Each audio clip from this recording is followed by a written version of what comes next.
Hello again. So this is going to be another guide on contemplation. So I observe that some people have trouble when it comes contemplating. Either they don't know what to do at all, they're clueless, or they're contemplating but their thinking is very abstract and it's not getting anywhere. So you need to do it on the correct level of analysis, and I'm going to give you some tips on that.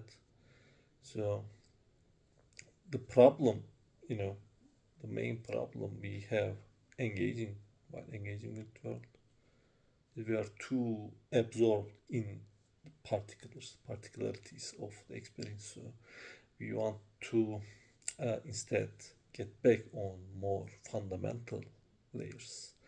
So we can ask with a question such as, what is the commonality among all of my experiences, like throughout past, present, future experiences? What are the commonalities? So thinking in those terms, then you can start pulling back from, you know, your mind starts recognizing the dhammas at the proper level. So in seclusion, like it says in the suttas, dhammas phenomena become clear, but still you need to ask the right questions and do proper contemplation. Sitting around and just blissing out or whatever you are doing, it is not going to uh, end up in understanding. If you are not actively trying to understand, it is not going to happen by itself. So you need to ask the right questions, and corner and pinpoint your ignorance. But by asking questions, we are not like trying to come up with quick answers. We are trying to recognize, the problem, the ignorance, and we are trying to get that correct level of analysis by questioning our understanding. So we asked what is in common through all of my experience, and there are several answers to that. You can say, yeah, all of the aggregates are present in all of experiences, but that, like I said, it is very abstract to think in those terms. So instead, I suggest you think in the terms of your own point of view. Okay, in this case, we could say my point of view is present in all of my experiences. So that is like the common link, you could say. So you can ask another question. Uh, can I imagine an experience without my point of view? So, like I said, you should think about them. You should like try to imagine such experience.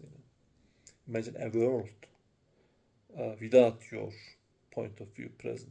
Like imagine a planet, but any imagination will include your point of view.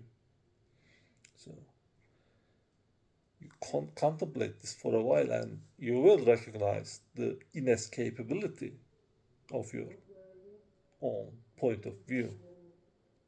For example, there was a sutta where the Buddha or a monk, I don't remember, asks a king who is like very, very fond of his relatives, he's preoccupied, he's constantly like thinking about them. So the Buddha says, when you're sick, when you're in pain, can you share your pain? Can they share your pain? So that you would feel less pain. So the point of asking this question is for the king to recognize the inescapability of his, experience, like his encapsulation, That is the thing you need to recognize. That is the most coarse layer of ignorance. So this assumption that you have an independent point of view. I'm not talking about other people, but your present experience. You're like viewing your experience from an independent, angle, and that assumption goes with like the shared uh, reality assumption, like this. We are sharing this, reality. We are like interconnected. There are views like that. So you need to recognize you cannot share your experience. Okay. Let's ask another question. Can you have another point of view? Or can you switch your point of view from someone else?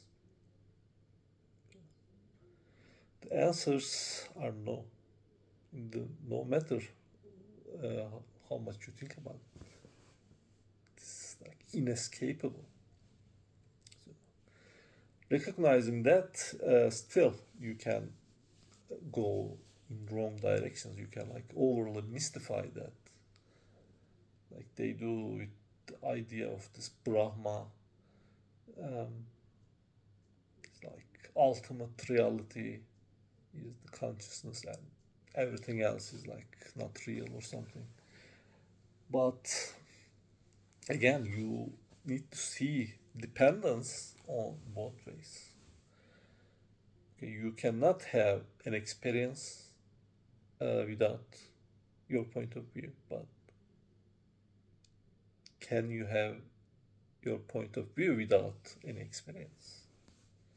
You can try to imagine that now,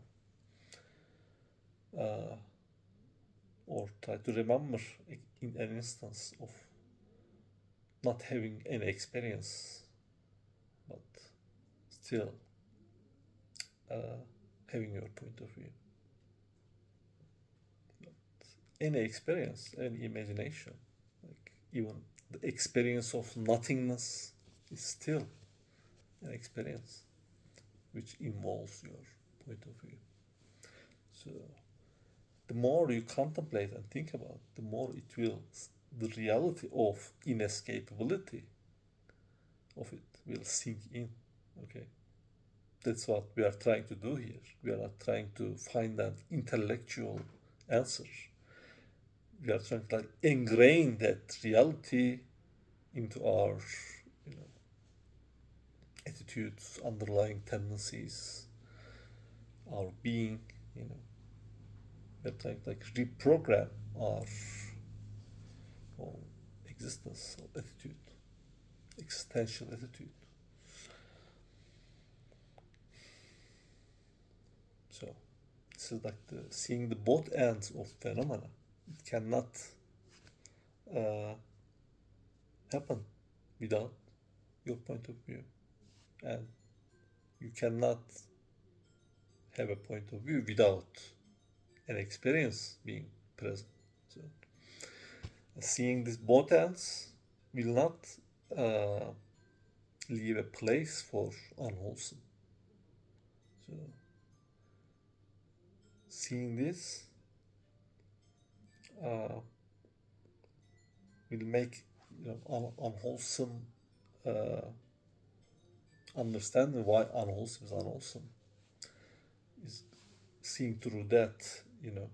So in order to act out of ignorance, lust, delusion, aversion, you need to forget about it. You need to ignore that. You need to assume that you can step out. You can have another point of view. You can share your experience. You can, I don't know, get another one's experience. You can like inflict pain and like delight in that, for example. You assume that you can like feel his experience, for example. But that's impossible. So you need to like ingrain this by contemplating all angles, and it will become clear, you know, why unwholesome is unwholesome. Um, so this is it, I guess.